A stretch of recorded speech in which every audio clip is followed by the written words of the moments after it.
Cecília Meirelles recorda a recusa de Pedro Passos Coelho em aliviar políticas de austeridade em 2015, decisão que associa à queda da direita. Rogério Alves critica a cultura de excessos do Ministério Público, mas afasta a ideia de uma derrota no caso influencer. Isidro de Moraes Pereira defende que o ataque do Irão a Israel está ligado à guerra da Ucrânia e que isso se vê na política americana.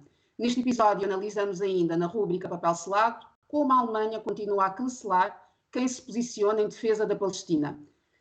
São os comentadores com Nuno Ramos de Almeida, Pedro Tadeu e Paula Cardoso. Os comentadores. Eles analisam, eles debatem, eles opinam, eles influenciam, eles discutem, eles ensinam, eles divertem, eles manipulam. Eles viciam a República.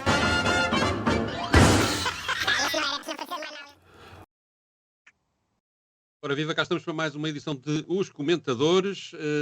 Um dos temas da semana foi a entrevista de Pedro Passos Coelho a Maria João Avilés, não foi? Foi Maria João Avilés, em que ele se atirou a pau portas. Isto incomodou muita gente no CDS e Cecília Meirelles reagiu e, entre outras coisas, disse o que vamos agora ouvir. Não foi um episódio feliz e, sinceramente, perguntava-me porquê.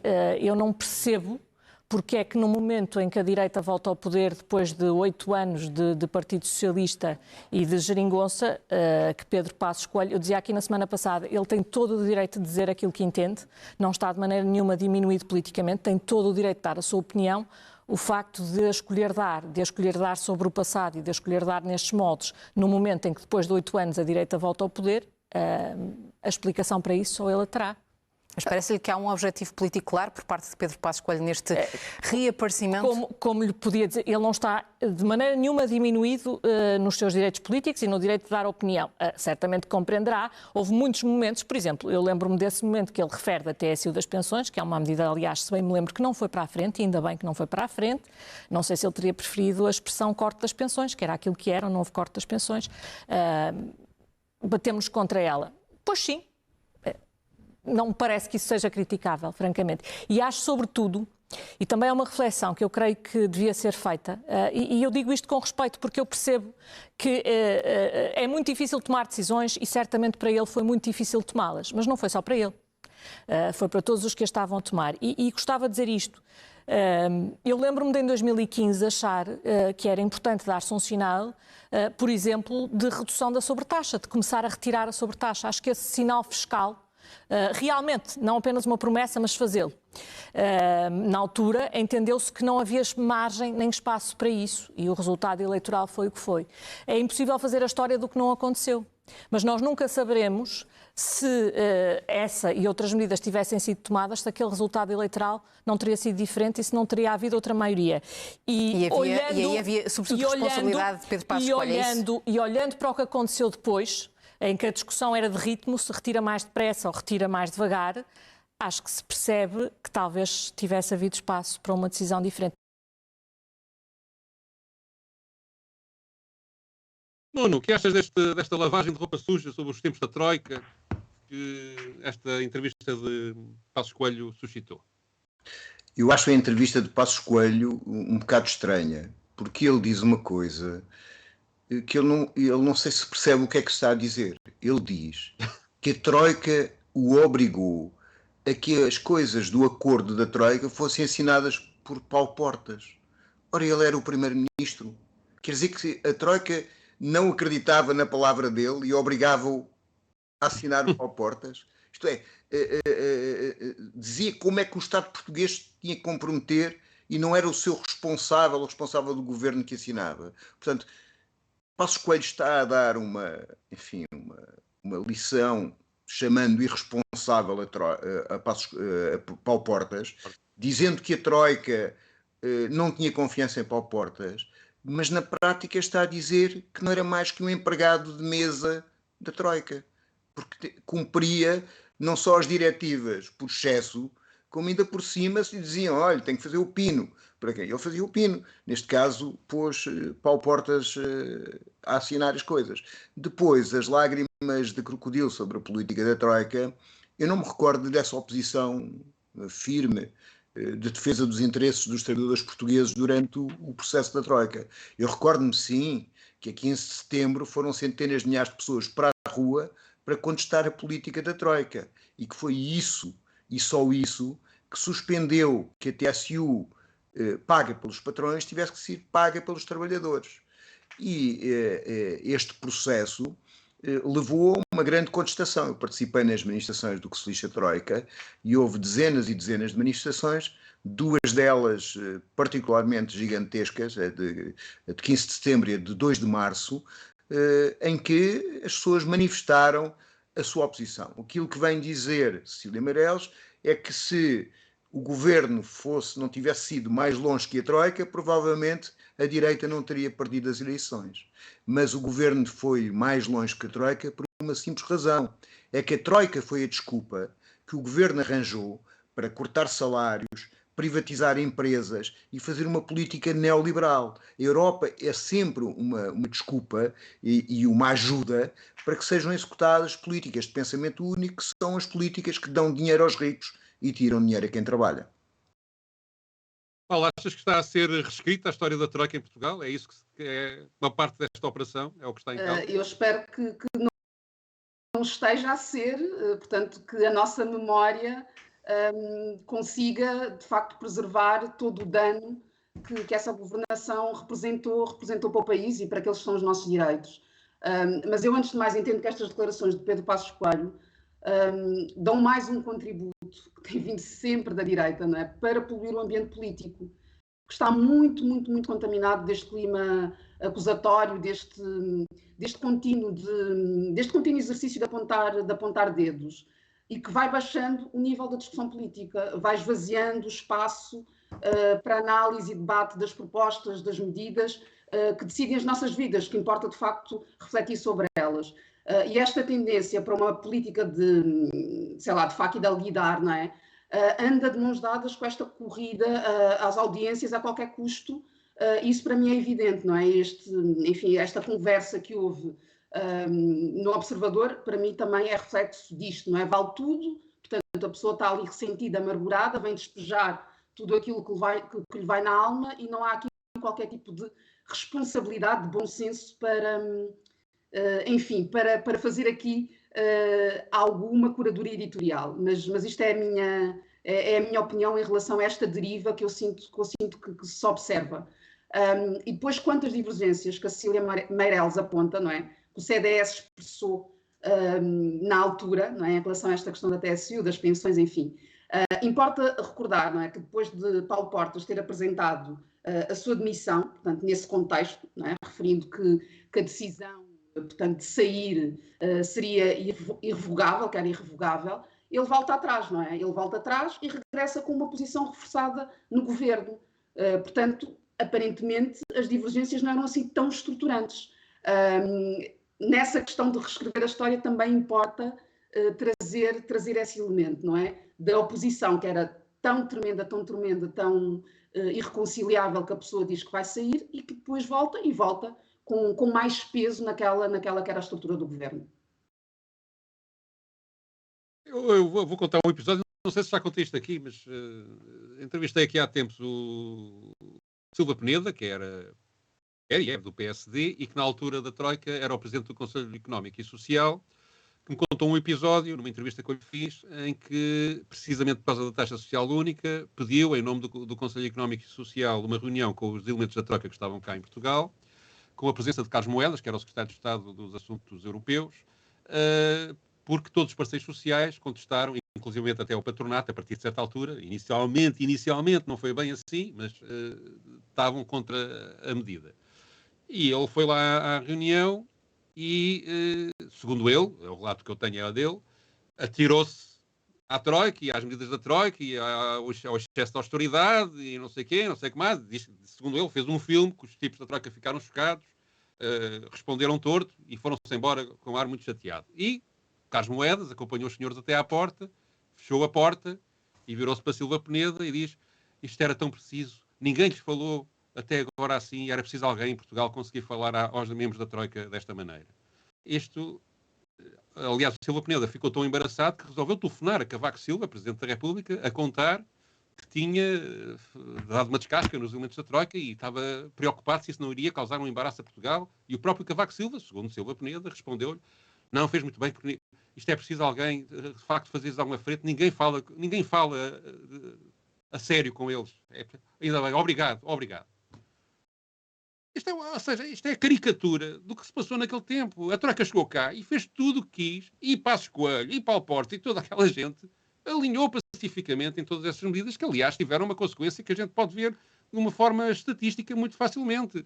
A Troika e o governo Passos Coelho e de Paulo Portas tiveram, tenho aqui uma folha de cálculo que tirei do Pordata, este impacto nos rendimentos das famílias portuguesas. Em 2012, portanto o governo tomou posse no final de 2011, os rendimentos portugueses das famílias portuguesas em 2012 foram 3.700 milhões de euros no total. No ano seguinte baixaram 100 milhões de euros.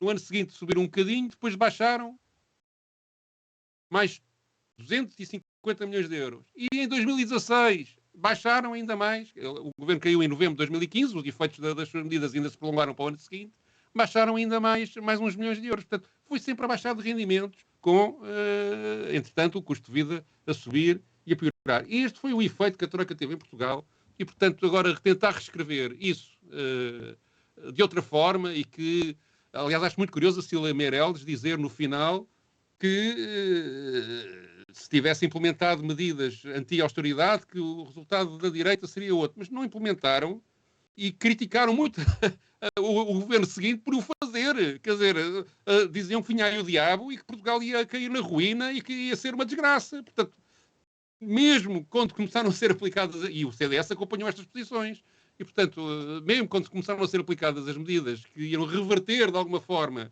o efeito negativo que a Troika teve em Portugal na vida dos portugueses, o CDS manteve-se coerente com as medidas de austeridade anteriores. Portanto, tudo isto parece-me absolutamente ridículo. E depois há questões pessoais, provavelmente, e de zangas anteriores e tal, mas que isso é irrelevante para a vida dos portugueses. É lá uma coisa entre eles.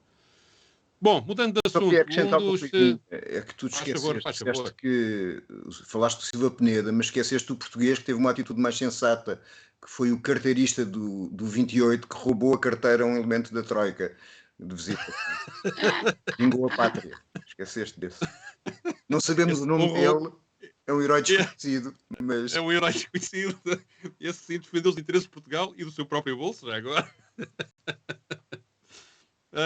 Bom, um dos casos da semana foi uma sentença arrasadora do Tribunal da Relação em relação a um recurso do Ministério Público da Operação Influencer, que originou a queda do governo do Partido Socialista. Houve muitas reações a esse assunto. Para falarmos sobre ele, escolhemos aqui uma crítica que o advogado e antigo presidente da Ordem dos Advogados, Rogério Alves, fez a esta situação. Vamos ouvir. O Ministério Público não é derrotado se não houver crime. O Ministério Público só é derrotado se não fizer um bom trabalho.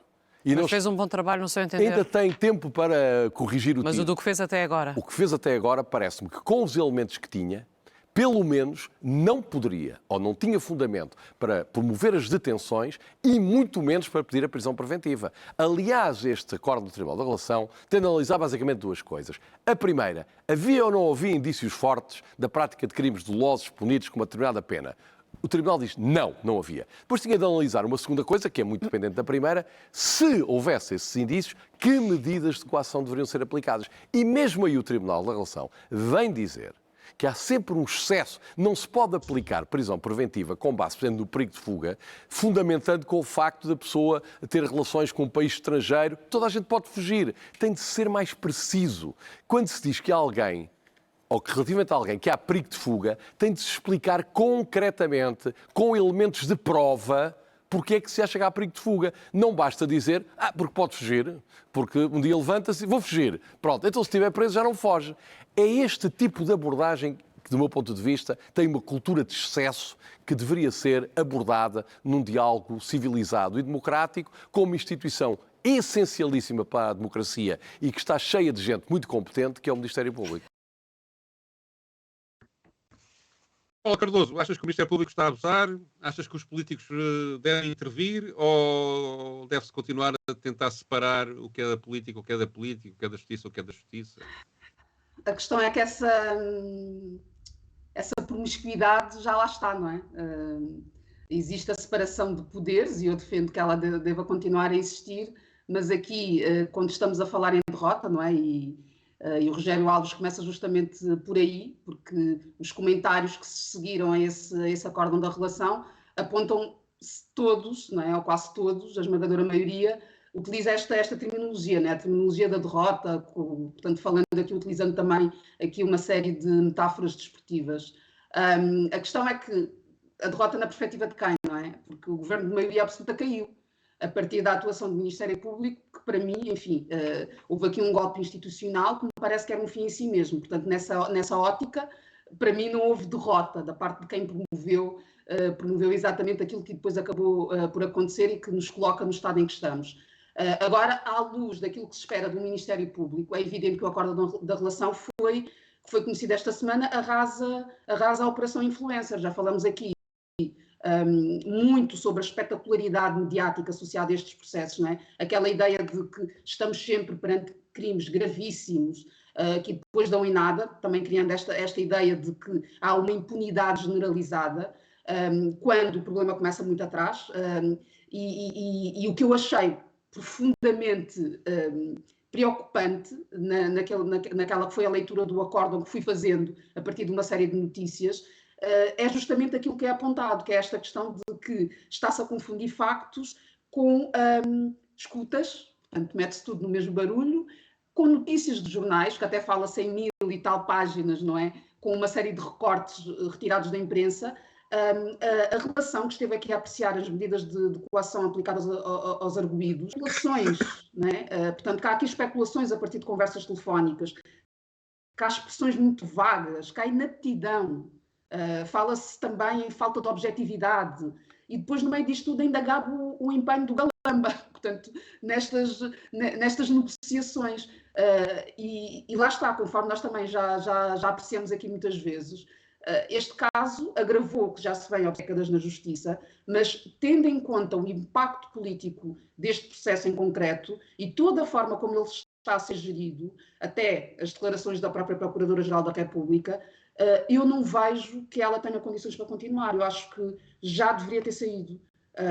E tenho pena que isso ainda não tenha acontecido. Obviamente que a saída em si não resolve os problemas que nós temos no Ministério Público, mas pelo menos há uma responsabilidade de alguma ordem em toda esta bandalheira que eu sinto que está instalada. E, enfim, vamos ver no que é que isto vai dar, porque obviamente há aqui a indicação de que a investigação naturalmente vai continuar, mas eu não vejo como é que, passando desta apreciação, ainda existe espaço para que daqui se produza alguma coisa que seja substancial. Eu tenho uma opinião muito mais reservada em relação a isto, muito mais... E queres divulgá-la? Vou divulgá-la. Estou a pensar qual é o termo melhor para definir a minha opinião, que eu próprio admito que é um bocado complexo. Mas vamos lá ver.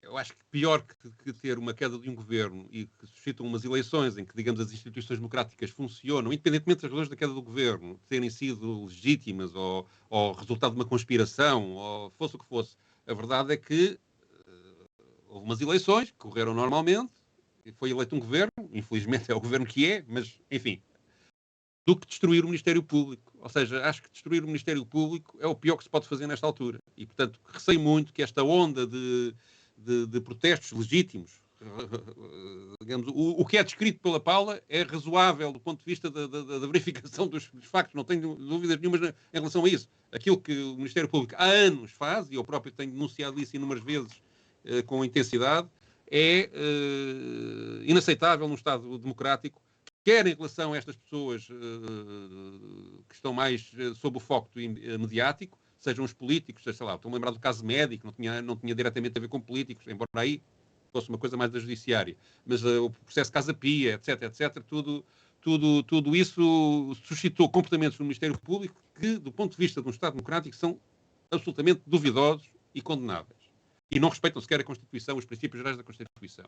Mas isso também suscitou, o que se passou no passado, várias alterações legislativas que supostamente iriam ajudar a resolver os problemas e que só os agravaram. Por exemplo, estou-me a lembrar das modificações que foram feitas ao segredo de justiça, que na prática permitem ao Ministério Público deixar escapar, não sei se propositadamente ou não quero fazer acusações infundadas, aquilo que lhe interessa para os jornais, sem o contraponto das defesas o poderem fazer até uma determinada fase. Não é?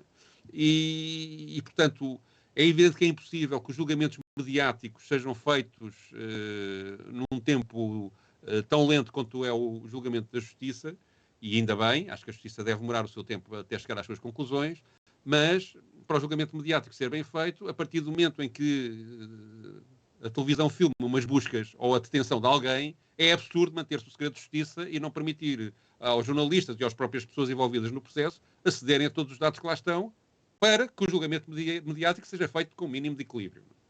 Isso é um aspecto. Por outro lado, parece-me que é totalmente imprudente o poder político começar a legislar agora sobre corrupção. Os lobbies, quer dizer, a legislação sobre o lobby existe nos Estados Unidos. O que é aquele país, do ponto de vista político, se não a entrega da vida política aos interesses do poder económico que domina a indústria do lobbying? O exemplo mais caricato, que é o país que tem mais mortos por causa da posse de armas do que por ataques de terrorismo ou de guerras no seu interior, não é? Por causa do lobbying da NPR, da associação que vende armas, não é? Não consegue fazer uma legislação no Congresso, aprovar uma legislação do Congresso que elimine ou minimize esse problema da proliferação de armas por todo lado. O Parlamento Europeu tem uma legislação sobre lobbying, as reuniões estão lá registadas, isso impediu que a Presidente do Parlamento Europeu esteja a ser investigada e teve até detida a anterior, não a atual, por causa de alegadamente ter recebido uns dinheiros para fazer propaganda a favor não sei de quem. Isso impediu que hoje em dia haja eurodeputados de extrema-direita que estejam a ser investigados por supostamente estarem a ser pagos pela Rússia para fazerem propaganda pró-russa. Isso impediu que a Presidente da Comissão Europeia, von der Leyen, a existência de legislação por lobbying, esteja a ser investigada por supostamente ter favorecido uma empresa do marido da indústria farmacêutica quando foi da questão da compra de equipamentos para combater a Covid. Enfim, tudo isto, o lobbying, essa legislação não vai resolver esse tipo de problemas. E intervenções políticas que depois ponham a política sob suspeita dão resultados ainda piores do que aquela que vivemos atualmente. A Itália, depois da Operação Mãos Limpas, teve o Berlusconi, que era suspeito em vários processos, em inúmeros processos. Ele gastou na sua própria defesa qualquer coisa com 4 milhões de euros. Não é? Governou o país como quis e como entendeu durante muitos anos. Não é? Portanto, não me parece que as intervenções políticas equívocas e feitas em cima de um momento muito especial e depressivo do ponto de vista da relação entre a política e a justiça sejam prudentes. Agora, acho que tem que se exigir ao Ministério Público, isso sim, que resolva os seus problemas. Tem que haver uma hierarquia que funcione, que ponha os procuradores que cometem erros na ordem. O Conselho Superior do Ministério Público tem que funcionar não em defesa da corporação, mas sim em defesa da justiça e do Estado de Direito, e a mesma coisa em relação ao Conselho Superior de Magistratura e ao próprio papel do Procurador-Geral da República, que me parece que não pode ser minimamente um gestor de comunicados a defender as suas damas, não é? Portanto, penso que isso, do ponto de vista do poder político, tem condições para... O poder político tem, de facto, este poder, nomear o Procurador-Geral da República e legislar no sentido de que haja poder para, internamente, o Ministério Público poder autorregular-se. E é isso que me parece que devia ser o caminho e não propriamente estas tiradas que só vão dar, aliás, vantagem a partidos como o Chega, não é? Porque depois a classe política é corrida toda como se fossem todos corruptos e agora estão a querer esconder na justiça aquilo, a pôr disciplina na justiça para impedir que sejam divulgadas as suas tropelias. Não é? Espero ter sido minimamente claro. Bom, peço desculpa. Nuno, faz favor de dizer. Via-se que tinhas muita coisa dentro de ti para dizer e que tens necessidade de deitar para fora. Eu começava por dizer que aquela associação americana que tu insultaste tem uma sigla muito simpática para mim. Depois, em relação à questão, eu acho fascinante na parte do Tribunal de Relação que estejam como provas as notícias dos jornais, que o Ministério Público ponha... Sim, era um anexo, não era? Era um anexo com 1000 coisas dos jornais. Portanto, aquilo faz-me lembrar uma figura mitológica do alemã, é que há um barão que vem a cavalo, cai num pântano e depois sai do pântano puxando a sua própria barba para cima. Portanto, o Ministério Público tem a capacidade de colocar os jornalistas nas suas ações. Há uma série de fugas de informação que falam sobre os casos e depois utiliza as notícias que são produzidas assim para fazer prova sobre a sua própria investigação. É uma espécie de movimento infinito da alquimia, não é? Quer dizer, é uma que não para, não é? É um motor contínuo. Um motor contínuo. Exatamente. Portanto, assim, eu acho isso absolutamente fascinante e, de facto, se o Ministério Público for julgado pelas notícias que faz, ele é altamente competente. Agora, o problema é que aos jornalistas não cabe julgar e ao Ministério Público não cabe fazer notícias. E aquilo que nós verificamos atualmente é que existe uma cultura justicialista da sociedade que é simultaneamente uma cultura alimentada por estes casos e casinhos do Ministério Público, que obviamente se há uma denúncia têm que ser investigados, mas tem que se chegar ao apuramento de uma responsabilidade. Não é possível ficar tudo isto no limbo de se não foi provado é porque eles fugiram e não há leis suficientes. E na prática toda a gente é culpada em prova de contrário. E o Ministério Público, obviamente que tem que ter a sua independência, obviamente que há uma separação de poderes, mas isso não implica que o aparelho judicial e o Ministério Público sejam usados do ponto de vista político. Se isso assim for, é extraordinariamente grave. Portanto, a única forma de defender o Ministério Público é eles fazerem o seu trabalho de uma forma independente e consiga apurar aquilo que de facto aconteceu. Finalmente, a questão do lobbying. A questão do lobbying é uma cena fantástica. Aquilo que é aquilo, uma aprovação disso e a aprovar a desigualdade no acesso ao legislador. Ora, a desigualdade é a base da corrupção. É o facto de alguns terem o poder não ser transparente e terem lucros que faz que possam ser corrompidos e corromperem. E aquilo que nós pretendemos fazer com a legislação do lobby é, na prática do lobbying, é na prática permitir que haja pessoas que têm dinheiro que possam ter acesso regulamentado aos legisladores e aos governantes de uma forma regulamentada, como se a parte corrupta desse negócio fosse pública. Nunca será pública. Quem andar a corromper as pessoas não vai marcar a reunião e dizer eu oficio ao governante tal X para fazer esta medida. Isto é, isto apenas torna de uma forma institucional a desigualdade de poder entre aqueles que são ricos e aqueles que são pobres. E é inscrever na lei essa desigualdade. E, portanto, toda a gente diz que era fantástico, tornava transparentes as reuniões.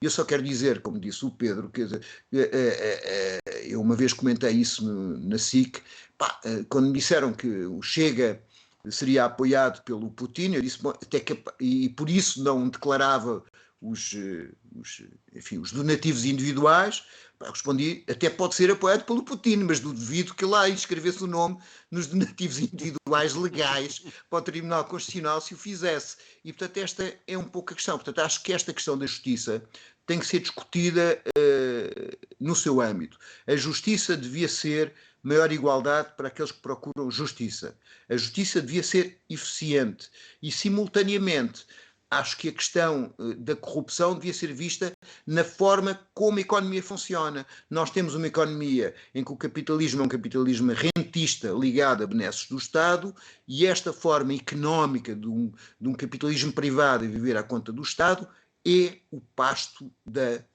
corrupção com a desigualdade e a falta de transparência. E isso não é com leis sobre o funcionamento interno do Ministério Público que se resolve, como é óbvio. Vamos então para o outro assunto da semana, também importantíssimo, que é, aliás, se calhar bastante mais importante do que este, que é a situação no Médio Oriente e na guerra da Ucrânia. Num comentário que fez na CNN, o Major-General Isidro Moraes Pereira defendeu que o ataque que o Irão fez a Israel com drones está ligado à questão da guerra da Ucrânia e que isso se vê na política norte-americana. Bom, antes de mais, começou muito bem por falar que temos dado muita atenção ao conflito no Médio Oriente e, fundamentalmente, desde o último fim de semana. Mas ambos os conflitos estão ligados entre si. Aliás, a influência do ataque ucraniano, do ataque iraniano a Israel, aqueles 333 alvos aéreos entre mísseis de cruzeiro, mísseis balísticos e drones, provocou, do outro lado do Atlântico, uma mudança radical da posição de Mike Johnson. Mike Johnson, hoje, diz que o eixo do mal, Presidente da Câmara dos Representantes, ora está composto por a Rússia, composto pela China, composto pelo Irão, não pode vencer. Portanto, isto são últimas declarações. E o que é que isto provocou? Bom, são 4 projetos de lei, em vez de ser apenas um projeto, vão ser separados. Biden hoje já disse que está disposto a aprová-los em separado. O projeto de lei que diz respeito à Ucrânia foi ontem publicado no site da Câmara Baixa. Os representantes têm 72 horas para refletir, é da lei americana, e a votação vai ser feita no sábado. Bom, e hoje Mike Johnson até disse aos americanos: não é verdade que estejamos a desbaratar o dinheiro dos contribuintes, público dos norte-americanos. Não, até disse mais, 80% desse dinheiro vai diretamente para as nossas fábricas de material de guerra e os outros 20% a Ucrânia irá pagar. Ora bem, eu aproveito para acrescentar alguma informação ao que aqui foi dito agora, que é o que está em causa nesta decisão do Congresso é um empréstimo ou um investimento, eu acho que é melhor dizer investimento, de 60,8 mil milhões de dólares dos Estados Unidos na guerra da Ucrânia, dos quais 20% de facto são de empréstimo direto à Ucrânia, mas o restante é para investir na indústria de armamento que a Ucrânia é obrigada a comprar. Portanto, está aqui um negócio para a indústria de armamento norte-americana. Portanto, está aqui de facto um negócio que eu acho que é essa a razão principal, mais até do que a questão do ataque do Irão a Israel. Note-se que o Presidente da Câmara dos Representantes, que teve até agora a impedir que houvesse a votação no Congresso desta proposta do governo Joe Biden, entretanto foi falar com Donald Trump e voltou de lá a permitir essa votação, que eu creio que aliás ocorre neste sábado em que estamos a gravar. Mas não tenho a certeza. Mas, portanto, em princípio isto vai ser aprovado e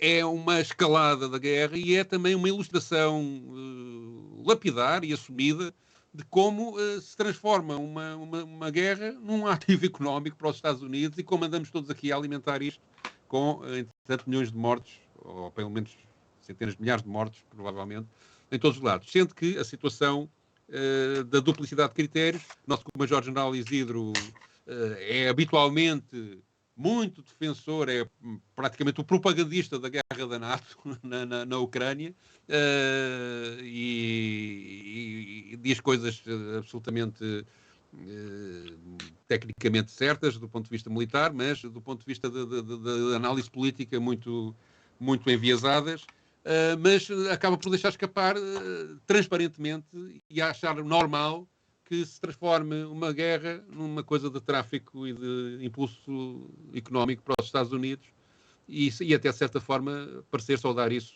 no seu comentário. Sendo que isto depois é ligado à questão da guerra no Médio Oriente, onde há de facto uma duplicidade de critérios, onde ninguém na comunidade ocidental faz sanções sérias sobre aquilo que Israel anda a fazer na faixa de Gaza, toda a gente olha criticando, mas com algum beneplácito para aquilo que Israel está a fazer, e que é um genocídio, e isso tira toda a autoridade moral que o Ocidente pudesse ter nestas questões, e sobretudo a autoridade moral para chamar à China, à Rússia e ao Irão o novo eixo do mal, que é mais uma frase para propagandisticamente sustentar a escalada da guerra que está a acontecer e provavelmente aquelas que irão acontecer no futuro. Nuno. Eu acho que várias coisas. Primeiro, que ele na parte final diz a razão da guerra, ou a parcial razão da guerra, que é a razão da guerra é porque isso dá-nos lucros, não é? Dá-nos lucros políticos e dá-nos lucros até económicos. E tenham atenção que os ucranianos vão pagar, já estão a pagar com centenas de milhares de mortes, pagarão com o dinheiro, pagarão com a economia, pagarão com tudo. E depois a questão que me parece fantástica é não só os Estados Unidos, mas a Europa. A Europa não condenou o ataque como os Estados Unidos não fizeram, mas não condenou o ataque israelita às instalações diplomáticas do Irão em Damasco, não condenou, não achou que aquilo fosse uma violação, participou no impedir que fosse condenado na ONU esse ato, que era obviamente um ato tal modo grave que era para provocar uma reação. O Irão provoca uma espécie de reação à Guerra do Solnado, isto é, diz, às tantas horas vão passar pelos vossos céus estas armas, vão chegar daqui a não sei quantas horas, avisa os Estados Unidos que vai retaliar e, portanto, grande parte dessas armas são abatidas numa operação internacional em que não só a defesa israelita, mas como dos Estados Unidos, de alguns países árabes, da França, do Reino Unido, participam. Alguns mísseis atingem umas bases para mostrar que o Irão tem capacidade para o fazer e a partir daí a grande questão é o expansionismo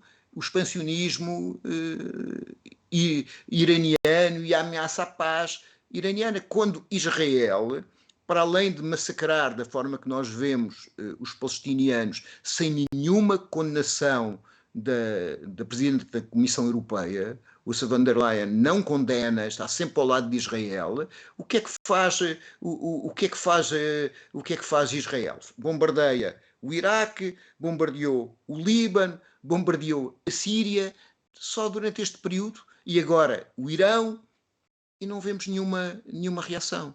Portanto, aqui há de facto dois pesos e duas medidas, e há um interesse considerável de uma ocupação colonial, no caso do Médio Oriente, e de continuar a guerra até o último ucraniano, no caso da guerra entre a Rússia e a Ucrânia. Não está em causa que a Ucrânia não tem o direito a ser independente, não está em causa que houve uma invasão, mas já se viu que a única solução tem que ser uma solução de negociação que ponha todos os intervenientes à mesa de negociações e que crie um quadro de segurança na Europa e, no caso da Palestina, a independência do Estado palestiniano. Aliás, o governo português também não diz nem faz nada, nem no tempo do Partido Socialista, nem agora.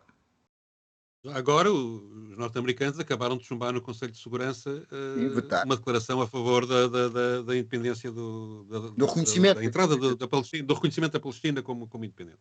Paula. Quer dizer, vocês já disseram tudo, não é? Vou apenas aqui trazer esta perspectiva da mudança radical que foi aqui apontada. Eu não vejo nenhuma mudança radical na política externa americana. Os Estados Unidos gostam de se ver como defensores, líderes do mundo livre, não é? Esta definição que vai mudando em função das conveniências. Portanto, há sempre milhares de milhões de dólares envolvidos, se não diretamente a partir da indústria de armamento, conforme foi apontado, a partir de lógicas extrativistas de movimentação que promovem ou despromovem lideranças políticas em função daquilo que os Estados Unidos podem capitalizar. Portanto, isto é a política externa norte-americana e ela não muda. Nunca conheci os Estados Unidos de outra forma. Portanto, não há aqui defesa de liberdades, direitos humanos. Portanto, nada entra nestas equações. Portanto, são os Estados Unidos a serem exatamente aquilo que são. E depois, tu trouxeste aqui a questão do apoio, não é, à Ucrânia, que será de facto desbloqueado, segundo aquilo que as notícias têm indicado e também as declarações que temos ouvido do Mike Johnson. Mas lá está, isto não tem que ver com, de repente, isto não era importante e agora passou a ser. Há aqui também jogadas eleitorais, que têm que ver, obviamente, com a proximidade das presidenciais. E neste pacote que se prevê vir a ser aprovado, estamos aqui a falar de 95 mil milhões de dólares, portanto, no total. Portanto, além que é a fatia mais expressiva do bolo, há esta questão portanto, de Israel, há também a questão de Taiwan, portanto, tudo isto está aqui neste bolo americano, que acaba por naturalmente reforçar aquela que tem sido as opções dos Estados Unidos, que é capitalizar a guerra. Eu já agora ainda só dizer uma coisinha sobre isto, que é o comportamento dos Estados Árabes à volta desta questão de Israel. A operação do Irão tem um efeito que a mim me preocupa, que é, eu imagino que é no mundo árabe, olhar-se para o comportamento dos países árabes e ver-se que aquele que, apesar de tudo, é mais operacional e mais combativo a defender a causa palestiniana, que causa solidariedade junto à população árabe, é o Irão. Portanto, permitir que, do ponto de vista... Pedro, só uma correção. Sim. O Irão não é um país árabe. Islâmico, pronto. Está bem, está certo. Mas tem toda a razão. Mas esta é uma confusão habitual, por acaso. Mas digamos, no mundo islâmico, que é muito maior que o mundo árabe, é imenso, é imensa gente, é capaz de ser, aliás, a religião com mais crentes no mundo. Olharem para isto e perceberem que o Irão é que lidera a oposição ao mundo ocidental e sobretudo, é o Irão que combate mais pela causa palestiniana que todos os outros. O Ocidente permitir que se chegue a uma situação em que o Irão acaba por ser uma entidade credível, é um tiro no pé. Portanto, não consigo entender, de facto, quer dizer, consigo entender pelas razões todas que já falámos, mas é um erro tudo isto que o Ocidente está a fazer nestas questões das relações com estes países e, sobretudo, é tudo muito perigoso. Vamos passar a outro assunto, ao papel selado, que, aliás, é mais ou menos o mesmo assunto, já agora. Vamos a isto.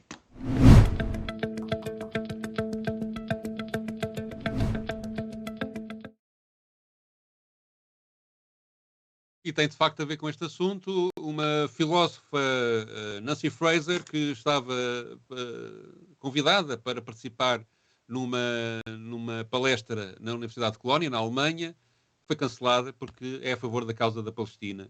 E isto, aliás, eu creio que o Varoufakis, aquele ministro das Finanças, o efêmero ministro das Finanças do Siriza no tempo da Troika, lá está, também foi recentemente impedido e cancelado na Alemanha porque ir dar uma palestra sobre também esta questão do Médio Oriente. E a Alemanha, aliás, tem estado sempre, ultimamente, na linha da frente do apoio a Israel e o contraponto é num juízo muito negativo em relação à causa palestiniana. O artigo explica as circunstâncias em que isto é feito e depois tem uma conversa com ela. O Nuno, que o leu completamente, poderá explicar melhor o que lá está e, portanto, eu passava-lhe a palavra. O que é que está aqui em causa, Nuno? Bom, o que está em causa não tem apenas com a professora Nancy Fraser, que é impedida de exercer uma cátedra na Universidade de Colónia como professora convidada.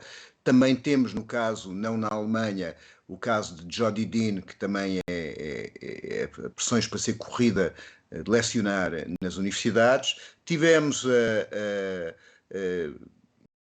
gente que não recebeu prémios, por exemplo, o prémio Hannah Arendt por comparar Gaza a um gueto judeu durante o regime nazi, a jornalista Masha Gessen. Tivemos também a cantora Laurie Anderson, que foi desconvidada como professora visitante na Universidade de Folkwang. Eu estou a ler isto tudo. E tivemos o caso do Varoufakis e do médico que é reitor da Universidade de Glasgow, mas que também tem a nacionalidade palestiniana, que foram impedidos de participar num congresso sobre a questão palestiniana em Berlim, congresso esse que foi invadido e o presidente da Câmara de Berlim disse que era um grande exemplo para impedir que em Berlim pudesse haver declarações contra Israel. Isto é, falar contra Israel é um pecado e é ilegal em Berlim. No caso do Varoufakis, ele é não só proibido de falar, de fazer uma intervenção política na Alemanha, como lhe é dito que se fizer via redes sociais, ainda assim será condenado, multado e perseguido. Portanto, quer dizer, o efeito que a guerra está a ter nos ditos países democráticos é demonstrar que a democracia é muito restrita. E é de tal modo restrita que faz com que seja natural para um governo dirigido pelo Partido Social Democrata alemão impedir a existência de manifestações, de conferências e de opiniões favoráveis à Palestina, fazendo confundir essas opiniões com uma coisa que eles chamam a cena islamista. A cena islamista é pretender considerar, já de si é insultuoso, porque é significar que uma religião é o equivalente ao terrorismo, mas é, no fundo, criminalizar qualquer opinião política contrária à guerra, qualquer opinião política contrária ao genocídio em Israel. O genocídio na Palestina feito pelos israelitas. Sim, o Nuno já trouxe aqui uma série de nomes, não é, que nos últimos tempos de facto foram cancelados ou tiveram de enfrentar e continuam a ter de enfrentar a exclusão de alguns espaços que deveriam ser espaços de pensamento, o que torna ainda mais grave, porque infelizmente os posicionamentos políticos são o que são e enfim, a história está cheia destes exemplos de que se toma partido e depois em função disso há uma série de medidas que estão alinhadas com o que eu acho que é profundamente, que é ainda mais preocupante, isso sendo obviamente algo que nos deve inquietar, é ainda mais preocupante que instituições académicas, portanto estamos aqui a falar do universo da academia, onde o pensamento deve ser promovido, valorizado. Estamos aqui a falar de pessoas que se limitaram a assinar cartas abertas, enfim, a subscrever uma série de iniciativas que apoiam, portanto, que estão em defesa daqueles que são os direitos do povo palestiniano, que falam do genocídio em Gaza, que nós estamos de facto a observar, que eu acho que todos nós deveríamos fazer, portanto, posicionarem-se. Agora, não é porque o governo da Alemanha discorda do posicionamento que está aqui a ser trazido que a partir daí tem legitimidade para proibir entradas, para perseguir, conforme não estava a trazer, porque na questão do Varoufakis, quer dizer, houve aqui até essa indicação de que se ele entrar por Zoom também vai sofrer as consequências. Portanto, isto é completamente louco, completamente desproporcional, completamente descabido, sendo que, mais uma vez, há sempre esta coincidência, e estamos aqui a falar, neste universo de pessoas que foram canceladas, estamos aqui a falar de muitas delas que pertencem à comunidade judaica. Portanto, até por essa via é completamente descabida esta acusação de que estamos a falar de ideologias antissemitas. Portanto, aqui há, de facto, uma série de pessoas que pertencem à comunidade judaica e que não subscrevem o sionismo, não é? Porque quando se está a falar do sionismo, está-se a falar da questão de um projeto político, que está na base da criação do Estado de Israel, enfim, que traz aqui esta ideia de libertação nacional para implementar uma ideologia de ocupação, uma ideologia que traz aqui uma matriz colonial. Portanto, e as pessoas, e bem do meu ponto de vista, opõem-se a isso e manifestam, expressam que isto seja motivo para perderem trabalhos, para serem completamente trucidadas na imprensa alemã e para que se proíbam iniciativas que pretendem trazer estas reflexões justamente, acho que é completamente antidemocrático e, obviamente, preocupa-me e também preocupa-me que o passado, portanto, o passado alemão, seja aqui sempre trazido como, pronto, é por causa deste passado que nós estamos a proceder assim. Esse argumento não pode justificar tudo. Mas não se preocupem quando vierem aí depois os relatórios anuais habituais sobre as qualidades das democracias, a qualidade da democracia do mundo. Estes países vão estar certamente à frente de todos os outros e manterão a sua liderança e a garantia de que asseguram liberdade de expressão para todos. Deixa-me só dizer duas coisinhas, Sim. Que é, ponto 1, aconselho a leitura de um artigo, que é Haverá para isto um nome, mas não é democracia, da Raquel Ribeiro, no Contacto do Luxemburgo, onde eu tirei aqui alguns factos. E segundo aspecto, eu fico sempre muito, muito interessado quando as pessoas são acusadas de antissemitismo e quando os próprios não percebem que os palestinianos são semitas. E, portanto, mais antissemitismo que faz o Estado de Israel massacrando dezenas de milhares de palestinianos, não há. E é com esta que nos vamos. Até para a semana. Passem bem. Os comentadores. 25 de Abril. Eles analisam, eles debatem, eles opinam, eles influenciam, eles discutem, eles ensinam, eles divertem, eles manipulam. Eles viciam a República.